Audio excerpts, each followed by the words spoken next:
ऋषि सज्जनों,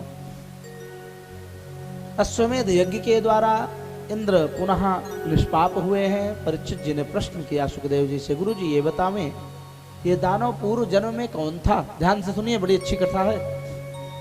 जिसको युद्ध स्थल में मृत्यु के समय भगवत स्मरण हो आया, दानव शरीर में भी। कहा देखो,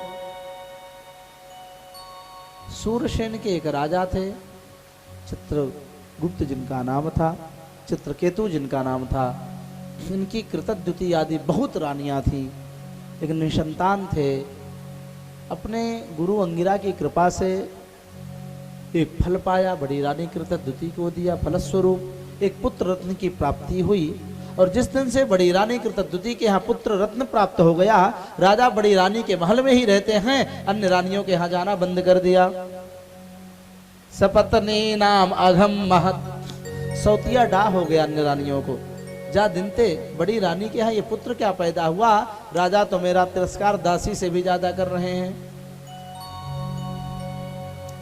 गरम दधु कुमाराय, सब मिल करके सौतेली रानियों ने बड़ी रानी के जो पुत्र उत्पन्न हुआ था, अभी अबोध था बेचारा, 5-7 महीना का था, वर्ष की अवस्था का वर्णन तो नहीं है, लेकिन एकदम अभी दुधमुहा बालक था, ये वर्णन है।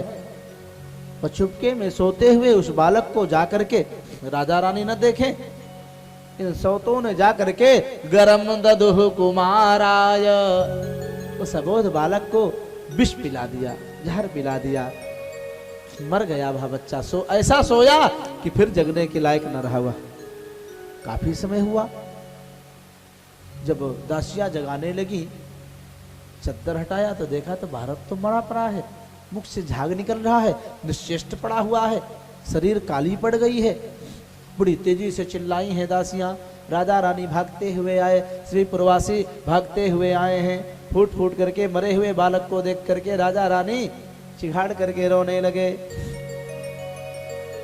वर्णन है, इतना आसक्त थे राजा चित्रकेतु कि अपने मरे हुए पुत्र के अंत्येष्टि संस्कार करने के लिए तैयार नहीं। आंखें फूल आई, पूरा दिन बीत गई, रात बीत गई, अगला दिन बीत रहा है, लेकिन बच्चे का संस्कार नहीं कर रहे हैं। उसमें से दुर्गंधी आने लगी। अब इनके गुरु और देवर्षि नारद आकाश से उतर करके इनके दरबार में पधारे। समझा रहे हैं लेकिन मान नहीं रहे, ये मरते लोग है, यहाँ जो आता है वो मरता है। राजन, बच्चे का अंतिम संस्कार करो। जब पहचान लिया चित्रकेतु ने, मेरे गुरुदेव आए हैं जिन्होंने मैं पुत्र होने का वरदान दिया था, गुरु जी कृपा करो ये फिर से जीवित हो जाए। देवर्षि नारद ने चित्रकेतु के कहने पर जीवात्मा का आवाहन किया आकाश में। जीवात्मन पश्य भद्रमते बातरम पितरंचते, अरे जीवात्मा प्रकट हो, अपने माता पिता की दुर्दशा को देखो, अपनी शेष आयु को आकर के भोगो और इनको सुख प्रदान करो। वह जीवात्मा सूक्ष्म रूप से देखते ही देखते आकाश में प्रकट हुआ, दिव्य ज्योति प्रकट भई। उसने देवर्षि नारद की तरफ देख करके कहा, हे महात्मन, हमारे समझ में तो यही नहीं आता है कि मैं क्या करूं। क्यों?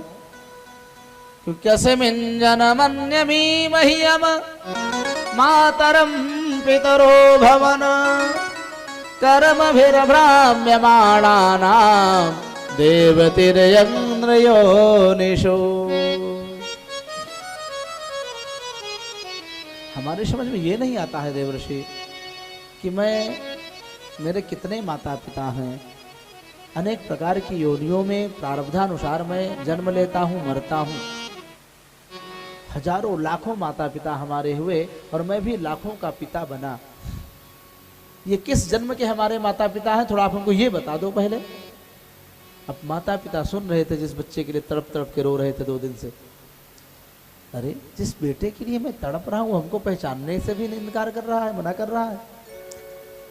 और हे देवर्षि नारद, पहले तो ये बताओ ये हमारे किस जन्म के माता पिता हैं, और ये बताइए अगर हर एक जन्म के माता पिता हमको चाहते हैं, बुलाते हैं, तो मैं कहाँ कहाँ जाऊं अकेला जीव। बोध हो गया जीवात्मा के ऐसे कहने पर और इस प्रकार से जीवात्मा अंतर ध्यान हो गया, ज्ञान हो गया चित्रकेतु को, कृतद्युति को। मरी हुई शरीर के बच्चे के शरीर का अंत्येष्टि संस्कार किया है, शवदाह किया है, स्नान आदि करके दिव्य देवर्षि नारद के द्वारा संकर्षण तोषणी विद्या का ज्ञान प्राप्त किया और ये विद्याधराधिपति बन गए, उपदेवता के राजा बन गए। ये विमान में बैठ करके हे राजर्षि परीक्षित, ये हिमालय पर्वत पर शिव जी के लोक में कैलाश पर्वत पर पहुंचे। भगवान शिव माता उमा को अपने अंक में गोद में बैठा करके ऋषियों को ज्ञान दे रहे थे। ये विद्याधर अधिपति चित्रकेतु पहुंचा और शिव जी का अपमान करने लगा। भगवान शिव के शीश में ज्ञान गंगा है, इसलिए शिव जी तो कुछ नहीं बोले, लेकिन जब अपमान सुना तो पतिव्रता माता पार्वती से रहा न गया, श्राप दे दिया। अहंकार में इसने विमान से उतर के प्रणाम भी नहीं किया, अभी तो अपमानित और कर रहा जगन माता जगत पिता का।